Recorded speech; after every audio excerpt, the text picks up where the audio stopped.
Pwede ba yun? Yes. Papayag ba kayo na hindi malakas yung pag-welcome natin sa next speaker na to? Mendoza. So tawagin na ba natin, Coach John Dale? Let's call it on, Mr. Lawrence. Let's all welcome and give a round of applause to our next speaker, Miss Joy Mendoza!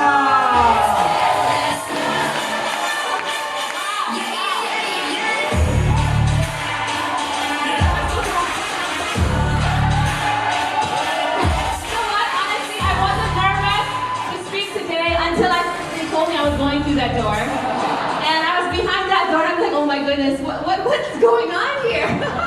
But honestly, thanks for making us feel special, making us feel like we're a part of your family. But you guys are the ones who are special.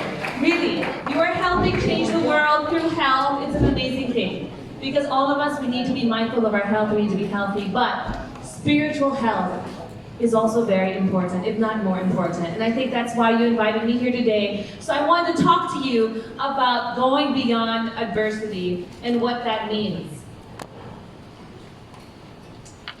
So first, how many of you have no problems in your life? Anybody? Well, that light is so bright, I have a problem now, I can't see. Does it have to be like that? There, okay, now I can see you. I need to see who I'm talking to. So how many of you have problems in your life? Okay, so we're all the same. Praise God. Okay, I feel like I'm in good company. So I think all of us can relate to brokenness, to problems, to adversity. And so what I'm going to share with you today is my own personal story, how God helped me to overcome adversity and how He continues to help me every day. But I hope that you'll find something in my story that relates to you, that you feel like resonates with you. First, I'm going to talk to you about my childhood. You see, I grew up in a home that was, by God's grace, a very happy home. And that's why I use the color yellow, because my parents, they loved God. They taught me also what it means to love God. I had 4 other siblings, so there were 5 of us. And we were really raised in a home with good values. In fact, I never really dated anyone. I never really kissed anyone, but something bad happened to me at 15, and after that I dated, and then I also dated Edric. So this is the first part. Okay, this is part 1. So at the beginning, really, I was a very innocent person. And for me, I thought, wow, the world is an amazing place. It's a happy place. I have no big issues. But something happened to me on the night of February 7th when I was 15 years old. And our home was robbed by 10 armed men. And we lived in a place in Antipolo in Valley Golf, and back then, it wasn't very crowded, so the houses were spread apart. And there were a series of robberies going on at the time. But we never thought that our house would be robbed. Why? Because we were a God-fearing family. We would pray every night for God's protection. We would pray every night that He would be with us, that He would look after us. And we really believed in God, and we really loved God as a family. So in our minds, we all have this notion, right? If you're a good person, bad things shouldn't happen to you. Especially if you believe in a God who can protect you. So this was a very traumatic event for our family. The robbers came in because my uncle was delivering rice. We used to order rice from him, and they followed his rice truck in. And they came into our home, even though we had so many dogs. We had those scary kind of dogs, Rottweilers, German Shepherds, yung malalaking dog talaga. But they were not effective against these robbers for some reason that night. So the robbers came into our house. I did not know at first because I was all the way in my parents' bedroom. And in our house, there's a long, long hallway separating the bedrooms, and then from the living room, the kitchen, the dining area, and the hallway went all the way down. I was all the way down in my parents' bedroom. All I could hear was the sound of squeaking. I don't know, it doesn't squeak here because it's not really wood. But it's squeaking on wood, like rubber soles on wood. People running around the house and making all kinds of noises. So I thought, this is unusual. Because in our home, we would always go around barefoot. So why do I hear, at 6 o'clock in the evening, people running around the different rooms, in and out, wearing rubber shoes? So I just started to feel nervous. So what I did was I just prayed. I said, Lord, if there's anything bad happening, will you please protect us? So I felt a little more peace after that, and what I decided to do was I looked outside. I looked outside my parents' door. So if you can imagine, this is the hallway, and I went out to look out. I looked out, and then I saw a man running towards me, wearing a mask, holding a gun. So I said, oh my goodness, this is very wrong. So I tried to close the door. Kaya lang yung door na yun, it was an old Nara door, so you can't bolt it anymore. Because the lock and the hole for the bolt did not match anymore. So I just closed it, and then I ran into the bathroom, and I pressed the lock. There was just a push lock. So I thought, okay, maybe that will prevent the guy from seeing it. I didn't know that how many were in the house yet, because I only saw one guy. But he came to the door, he started banging on it, he was shouting at me, and he had keys. Now how he got the keys to our house, I don't know. But it seemed like this whole thing was planned out. So what happened was, he got into the bathroom, and he was yelling at me for hiding, he was scolding me, and he was asking me where the money was. At the time, I knew my parents had a jewelry business, because my dad, he was actually a pastor, but he was a self-supporting pastor, meaning he was also a businessman. He had a construction company, and he also, with my mom, they also had a jewelry business. So I knew where the stocks were. So pinakita ko lahat. Because I'm like, this guy's holding me at gunpoint, I might as well cooperate. And I don't know where my siblings are. So I showed everything, and then afterwards, I didn't know that he was going to do this to me, but he started assaulting me at gunpoint and forcing me to do things really that I can't even share here because it's so vile. But while it was happening, you know, it's like in those movies you watch or those things that you read about, that it seems like such an impossible thing, like so terrible that how can this be happening to me? And that's what I was thinking, this is just so unreal, this cannot be even real. So I thought that was maybe the end, but then I was passed on to 6 other men who were also in the house. So in every room of our house, that meant something to me, my own bedroom, my own bed, the bathrooms, every place that you can imagine that was important because it had memories of growing up. I was violated in those rooms. So going through that, honestly, I was just in shock because it was so ridiculously awful, and I didn't know what to think at the time. But what I was praying was, Lord, please help my 2 friends who are supposed to come over to spend the night. Please help them not to come over, because I don't want them to walk into this nightmare. But they came. And I knew they came because when I was brought out to be tied up in the living room, I saw their 2 bags. On the floor, nakabukas, all the things inside were taken out, thrown everywhere. So I knew that my friends were also taken. At some point, my friends and I, my 2 friends and I, we were tied up together. My siblings were tied up in another area. My older brother was not there. And I know that that was God's protection because I believe if he had been there as my older brother, he would have tried to do something because he's a very, very protective person. So I think that was also God's grace that he wasn't there. So we were all tied up, and I asked them, were you also raped? And then they said yes. And so this was a massive tragedy for our family and my friends' families. Besides our house being ransacked, everything taken out, everything was a mess. What happened was, at a certain point, somebody rang the doorbell. And when the doorbell rang, they sent me, the robbers said, ikaw, pumunta ka sa labas. And then, so I went out. I think they didn't know what to do kasi, so they had me go out. And I told the persons who came, who happened to be the parents of one of my friends. They were just going to check if we're okay. And I said to them, I just opened the gate and I said, there's robbers in the house. And then I said, okay, bye, see you later. Pa-acting pa ako. You know, honestly, God gave me the ability to do that. I don't know how. So then I ran back inside, and then when I ran back inside, the robbers started yelling at me and saying, sinabi mo no, sinabi mo. And then they said, we're gonna kill you now, all of you. So they started cocking all their guns. They didn't just have small pistols, they had like big guns. So I don't know what kind of crew this was, but they were definitely not just unprofessionals, they were professionals. So they decided to take a hostage instead. And they took my uncle and his wife and his son, who was also there that night. They took them as hostages and they left.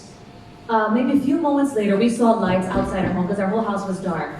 And we thought, oh no, the robbers came back. Because up until this point, we were tied up, we were not moving because we didn't know what was happening. And what happened was, there was a family, like a group of missionary friends that we knew who came to rescue us. So finally we were saved from the situation. I was brought to a safe house because my parents were not home that night. Do you know what my parents were doing? They were teaching a Bible study all the way in Makati, serving God. Serving God while all these bad things were happening to their children, to their home. So when they came home, this was before cell phones. Just a little bit before cell phones, okay? I'm not that old. So they had no idea. Nobody could contact them. When they came home, I wasn't there anymore, but they saw all the police cars. So they thought somebody died. Somebody died. Why are there police cars in their home? So many. So they came, somebody spoke to them and said, you know what, all your children, they're okay. They're safe. But something happened to your daughter. So they didn't know. They came to see me at the safe house. I saw them. They were at the gate. And this is probably the hardest thing I had to do as a daughter was to tell them what happened to me because, you know, when you're a victim of rape or abuse, actually, you're the one who feels so dirty. And you know it's wrong, and you don't know how to explain what has been taken from you or what you have lost. You just know that something has been violated in you that you can never get back. And I didn't know how to express that to my parents. I didn't know how to say, you know, I was raped, but I had to because they were wondering, they're watching me, they're looking at me, and they're just waiting. My mom, she was holding her bag tight. She knew something was really wrong. So I went up to them and I said, you know, Mom and Dad, I was raped. And they hugged me and they cried with me. And that night, I didn't go back home. I was taken to another place where my mom stayed beside me all night. She just hugged me. I don't think she knew what to say. I have 3 daughters. If this ever happened to them, I also wouldn't know what to say. I would just have to wait, you know, God, you give me wisdom. How do I comfort them? So she just waited on God, and the next day I was taken to the hospital to get checked. So I share that. I know it's heavy, you know, and honestly, sometimes when I share this, I don't want it to be that I don't have emotions when I share it, because I want it to be real. But at the same time, I don't want you guys to focus on the sadness, because look at me here, I'm standing here now, right? I'm here with you, we're in this together. Share with you is the aftermath. All of us, we go through difficult situations. What I went through is not any more difficult than you guys, honestly, because every pain that you go through is something hard, right? And when you're in it, you're wondering, how do we get through this? If you're betrayed by a spouse, if you're betrayed by a friend, if somebody stole something from you, if you've gone through financial crisis, if you're feeling depressed and down and discouraged about yourself, you are in a kind of adversity and brokenness that feels so difficult and so large. You know that song? Actually, I have tissue here in my pocket. I forgot, okay. Thank you. So, you know that song in Frozen 2? How many of you have seen Frozen 2? Remember the song of Anna when she was feeling so depressed and she said, what will she do? She will just do the next right thing. Because a lot of times we can't control what happened to us, but we can control what? Our choices and our response. And that's what I really want to focus on. How do we respond to adversity, to crisis, to problems? What are the attitudes and perspectives that we must have? And this is what helped me, and I hope it will help you also. To go beyond adversity, I'll just show you my outline. We need to trust God. We need to forgive, to be a blessing, focus on eternity, and look beyond. Number 1, what does it mean to choose to trust God? I said here, He is sovereign and good. But we cannot trust a God we do not know, right? If I'm telling you this, and this is my personal experience, but in your heart and mind, you have never really had an encounter with God where you know that He is real, that He is present, it's very hard to trust Him because you do not know Him. But I want to give you a promise that He's given in His Word. And He said to you, to me, He said this, Romans 8:28, but God causes all things to work together for the good of those who love Him and are called according to His purpose. What does that mean? Everything. Lahat ng dinaanan ninyo. Everything you are going through now, you have to believe that He can take that and make something beautiful out of it. And I'm going to show you an illustration. I'm going to ask you a question. What do you see? How many of you see a dot? That's true. There is a dot, right? How many of you see something else? What else do you see? White space. So a lot of times, think of that black dot. Those are the problems we have been through. Those are the issues we are facing, the brokenness, and we get so fixated, right? That's all we see. Because it seems like, wow, it's so real and so there. It's so obviously there. And the truth is, we can't ever remove that. If that's the canvas of our life, we can't remove it. It will always be there. But there is so much yet to be written of our life. There is so much more of the white space. that tells us in the hands of a master artist, in the hands of God, He can make something beautiful out of that. How do I know this? Because just look at people themselves, master artists. This is Japanese art, kintsugi. And you take broken pieces of porcelain or broken pieces of pottery. You just say hinagis mo lang dyan. What are people gonna think? It's nothing. It's broken pieces. That's unusable. I can't use that to eat in. I can't use that to display. It's nothing. I'm just gonna throw it, right? But to an artist, to a human artist, this is not even God yet, to a human artist, they can take that and they put gold in between all the cracks. And the more cracks, the more gold, the more priceless. And look at what it becomes. Something amazingly beautiful, something actually in today's world very expensive. Because of the gold, not because of the brokenness.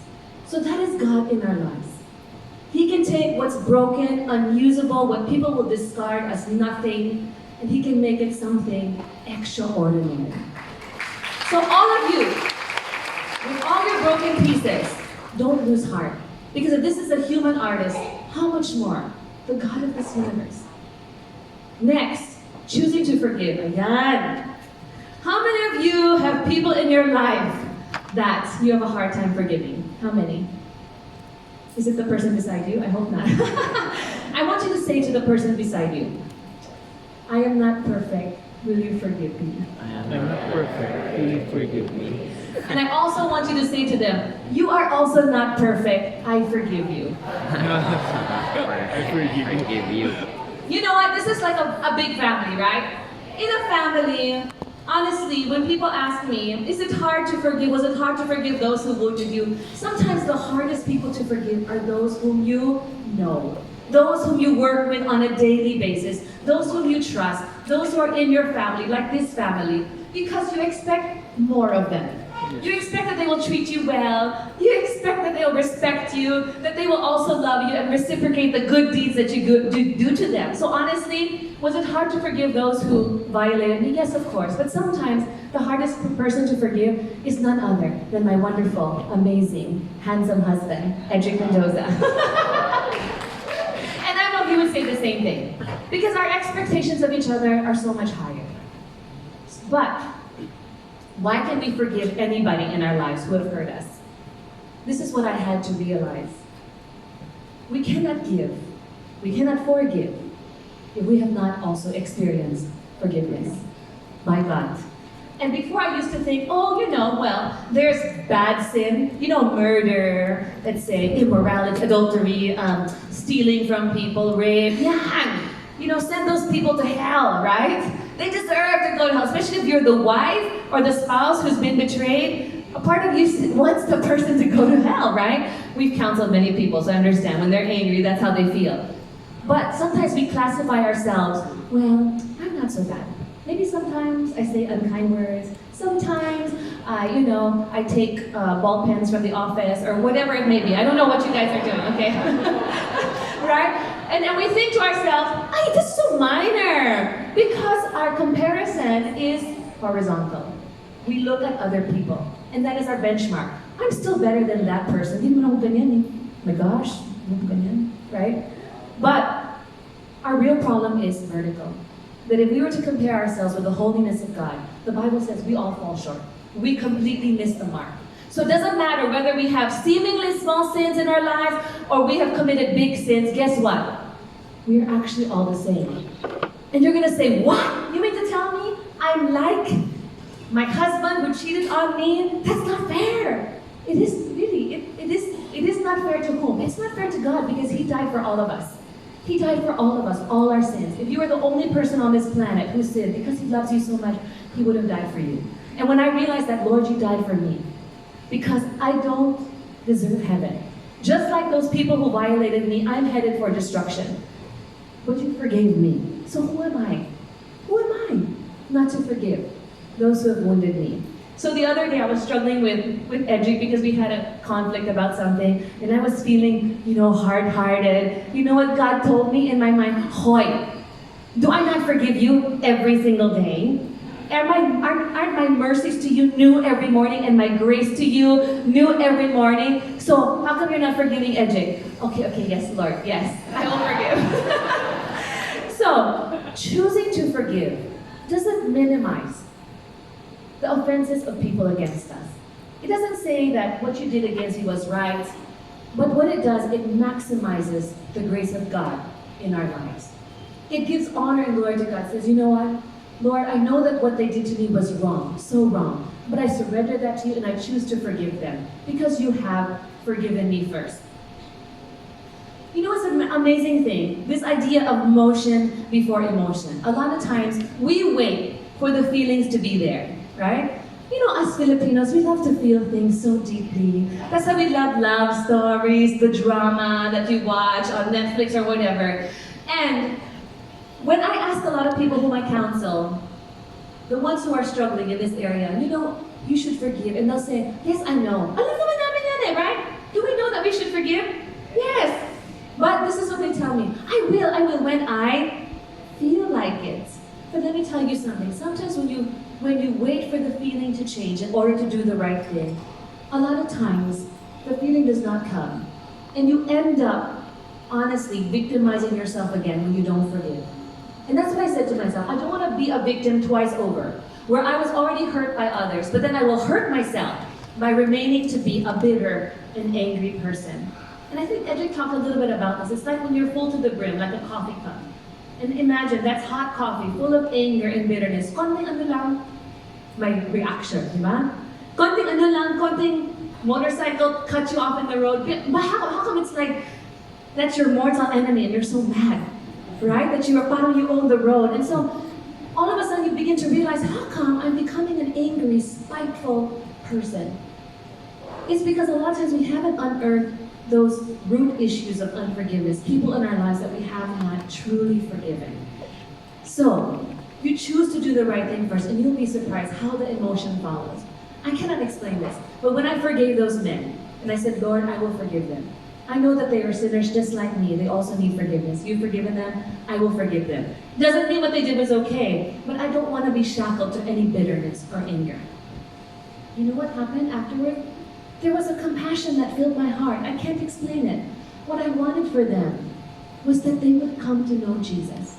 Because I knew that if they came to know Jesus, that their own lives would be transformed, and that's the only time they will stop hurting other people. Because it's not our unforgiveness that keeps people from hurting others. It has to be God in the life of a person that transforms them. So that's what God put in my heart, a compassion that came from Him, not from me. So, just for the record, I didn't forgive because I was such a good person. It's because I was a bad person who realized I need forgiveness also. And I could extend that forgiveness to others because of God, not because of me. Now, number 3, choose to be a blessing. I want you to look at the person again beside you, and I want you to tell them something really nice today. Tell them something nice. Maybe you can say, wow, ang guwapo-guwapo mo today, or wow, ang ganda ng forma mo, or wow, I appreciate your hard work. Wow, thanks for being such a good team member. Something, say something nice.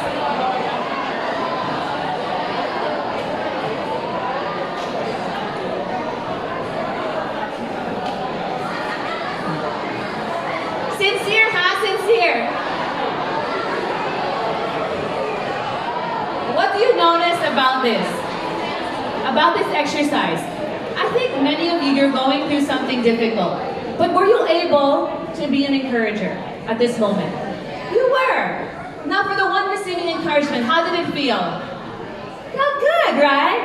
So all of us, we have the opportunity to be a blessing. Sometimes we're thinking big things, you know, like, maybe I need to give money to this person to help them out. But sometimes in the smallest ways, you can be a blessing. Just be a more positive and encouraging person to the people in your life, especially your spouse and your children. And just be the kind of person that builds up another person. You know, my mom used to tell me, when you walk into a room, don't make it your first thought to think, what do people think about me? Will they like my outfit? That's always our temptation, right? We live in a selfie-inspired world, where it's all about what will people think about me? Let me project this image where people will like me because I want to be liked, right? So that is all our temptation. It is also my temptation. But you know what she told me, which really impacted me? She said, when you walk into a room, you think of who you can reach out to. You think about who you can bless. Think about someone you can build up. And so that impacted me because my mom, she's that kind of person. So when you're with her, you really feel her contagious joy, that she just has a different outlook in life. And all of you, you have a story. You guys, you sell your products to people whom you need to earn trust from. And the best way to connect with people is to win their hearts, right? Because from a head level, yes, of course we all need to be healthy. We need to take good supplements. That's basic, right? But what's going to really encourage people to trust you with their business is if they know, hey, this person is authentic. This person is real. This person is just like me, human, has flaws, but will admit to their mistakes, say sorry. But this person also has a story. So all of you have an amazing story. And I'm challenging you to look outside of yourself. You know, I had a friend who was going through depression, and during Typhoon Ondoy, I told her, you know what, why don't you go clean one of the houses that were devastated? You go and see how that helps you. You know, she did. And when she cleaned that house that was full of mud all the way to the ceiling, she came out of it and she told me this was so helpful for me. Why? Because when we're continually focused on ourselves, actually it's the tendency is we really will feel down because we're comparing, we're looking at the things we don't have. But when she was serving others, she got so excited that she can be a blessing. It's the same way in my marriage with Edric. If our marriage is just about making each other happy, making ourselves comfortable, it's such a small goal. It's such a small goal. But if we do things like this, we come here and we speak because we want to be encouragers, we want to bless people. Somehow it enhances also our marriage. So it's the same thing in your lives. If you can choose to be a blessing, you will see it. When you bless people, you are also blessed in return. And that's why I wrote this book, When a Good God Allows Rain. And I thought, is anyone going to buy this book? Look at the title alone. Who's going to buy that book? It sounds so scary, right? But God made it into a bestseller. It became a bestseller. And you know why? And this is what I want to encourage you with. It's because people can relate to brokenness. When you are so successful and that's all you talk about, your success, it's hard for people to identify with that. Not everyone can be super successful, but all of us, we understand brokenness. And if you can be honest with your own brokenness, you'll find that people's hearts will open up to you and they will give you your heart and they will give you the trust that you're looking for. And here's an encouragement for us. The Bible tells us Joseph, of all the people in the Bible, he was one of those who should have been a bitter, angry person, and he was betrayed by his brothers. He was sold. How many of you have been sold by your siblings? Wala pa naman, no? Praise God. Okay. How many of you have been wrongfully accused and put into prison? Wala pa, no? So ibang level talaga to. So, here's this guy. He went through all of that. And when his father died, and his brothers were now with him in Egypt, and he's like one of the rulers, the top ruler next to Pharaoh. And his brothers were like, what if Joseph wants to take revenge on us? Because we really hurt him. We betrayed him. What did he say to them? You may have meant evil against me, but God meant it for good. God used it so that many people will be preserved. Many people will live. So God can use your own story to help other people live the way that they should, the way that He has called them to. You are going to be an instrument also of God. So, what's the fourth choice? Choose to focus on eternity. Why? Because here is the reality. To go beyond, we need to look to what lies beyond. John 16 verse 33 says, here's the reality. All of us are going to go through problems, issues, but Jesus said, take heart because I have overcome the world. Last December 1, 2018, I gave birth to my sixth baby girl.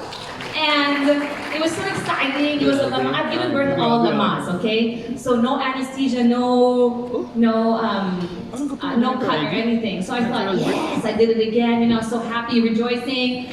But what happened was, I started to be in so much pain 7 days after I gave birth. Such bad pain that I told my husband, honey, I don't think I can do this for much longer. I would rather die. It was so bad.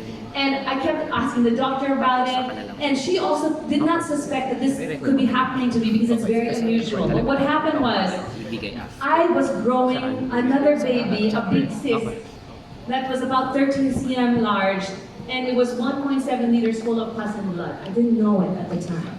And so on the 24th of December, 2018, my sister, who's also a doctor, came over. She said, Joy, you've been on antibiotics, but you still have a fever. And it's high, and your heartbeat is really high. And I feel a mass here. I said, no, that's just my uterus, because you know, I had so many kids, so maybe it's not shrinking down yet. And she's like, no, it's hard, it feels unusual. You need to go and get an emergency ultrasound. So I went to the hospital, imagine, Christmas Eve, with a newborn baby. I went there, I got an ultrasound, and my husband was with me, of course, and the sonologist says, there is a Christmas ball. Because it was literally really like a ball, blocking everything. They couldn't see my organs anymore. So the doctor said, my OB said, you know what, you have to have surgery. It has to be removed. And I said, so like on Christmas Day, I'm gonna have surgery? She said, oh no, tomorrow you have to have many blood transfusions because you're anemic. We'll have the surgery on the 26th. And she said, don't worry, it's just gonna be 2 hours long, laparoscopic. Because I was still vain. I said, no, I know, right? No cut, just holes, right? And then she said, yeah. And she said, but it's more expensive. I'm like, hon, it's okay, right? It's okay, right? It's more expensive, but it's okay. So he's like, yes, babe, don't worry, I'll take care of you. So I thought it was gonna be an easy surgery, so I was actually happy because I knew the source of my pain. But on the 26th, when I went in early in the morning and I was prepared for it, I came out of it 10 hours later. And when I saw my husband, I asked him, babe, what happened? He's like, I'll tell you later. Let's go to the room first. So he's wheeling me because he already knew that my surgery had been so complicated. What was happening that I didn't know about because I was knocked out the whole time?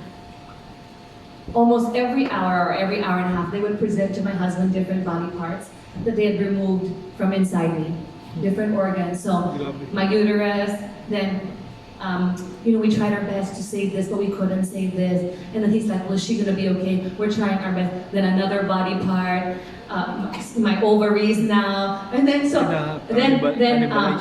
then my cervix, and then part of my intestines and my rectum, then my appendix. So if you can imagine my husband, he got to know me like he's never gotten to know me before. I just have to insert that because we're getting kind of serious.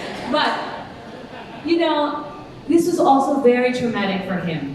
And what this whole experience taught me as I was recovering, I did go through depression. I went through depression like I've never gone through depression before, and I'm a naturally happy person. Why? Because I was forced into surgical menopause, and because I was dealing with all these digestive issues, because my intestines were cut and reconnected, and I was having to take care of a newborn baby. And I was under medication, I couldn't leave the house for months. So this was all so traumatic for me. And I was thinking to myself, God, I know you love me, but why not? Like, why like this? Can you not have done it in a simpler way? Like, sure, I could have had the operation, but why did you have to remove so many parts of me? You can't bellow that. You cannot reinsert uterus, all those things, And a part of me, I'm so crazy, right? But I still want to. Now if you ask me, do I want to have another child? I want to have another child. I'm crazy. I forgot all the pain already. But what's the point? The reason why I'm sharing this with you is because the reality is we live in a broken world. I was the type of person, I exercised regularly. I ate the right things. I was very disciplined with my body. But God allowed me to go through this circumstance, to lose all that. And so I struggled. I said, God, do you really love me?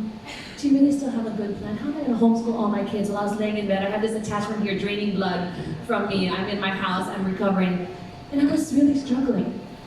And God gave me a promise. He said, do you remember the life of Job? I said, yes, God, I just lived that. I just lived that life of Job. He said, no, not the first part, the latter part. The latter part where I blessed him like he could never imagine. And he said, I will have that for you too. So I've clung on to that. Now, sometimes God gives you a promise and you don't see it right away, right? But you have to keep clinging to Him. I know I'm out of time. And the best promise God has ever given to me was when I was being wheeled into the surgery. He gave me a verse very clearly. He told me, nothing will ever separate you from my love.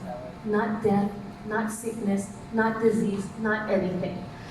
And, okay, you can catch it, okay. You know, when I was 9 years old, I was afraid to die. But I gave my life to Jesus. And I said, God, I know I'm a sinner, even as a 9-year-old, because I would lie, I would cheat, I would steal, okay? I knew I was a bad person. And my dad explained to me how I can have eternal life. You guys, you work on preserving life on earth, right? You can do your best. But we can't control everything. That's why Edric, he shared the gospel with you earlier, because the most important thing is that you know where you're going after you die. Not just how you will live here, but how you will spend eternity. And so, as I close, that's the only thing that has given me peace in this life, that I know the best is yet to come. Can you say that with me? The best is yet to come. If you want to go beyond adversity, go beyond all the circumstances here, you really need to look beyond. That God has a better place for you because of Jesus. So I'm going to call out my kids to sing. Sorry, I just want to show you that actually the parts that I showed you earlier, it's a painting that I painted that hangs in my home to remind me that yes, we all have a past. Yes, there may be things we're dealing with in the present, both good and bad, but we also have a glorious future to look forward to. But is God good? Yes. Look, I want you to see, God gave me an amazing husband. God gave me all these children. So He has been good to me. So as we close, they're going to sing for you. They're going to set up the mics. Now, as we like to say in our household, lower expectation, raise appreciation, okay? We are not professionals, but we want to bless you with the words of this song. Because it's about what Christ has done for all of us, even for you guys.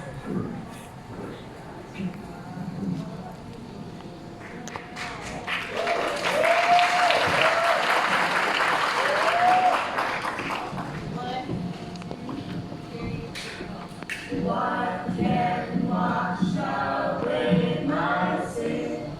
Nothing but the blood of Jesus. What can make me whole again? Nothing but the blood of Jesus. Oh, precious is the flow that makes me white as snow.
Naghahabol sila ng babae.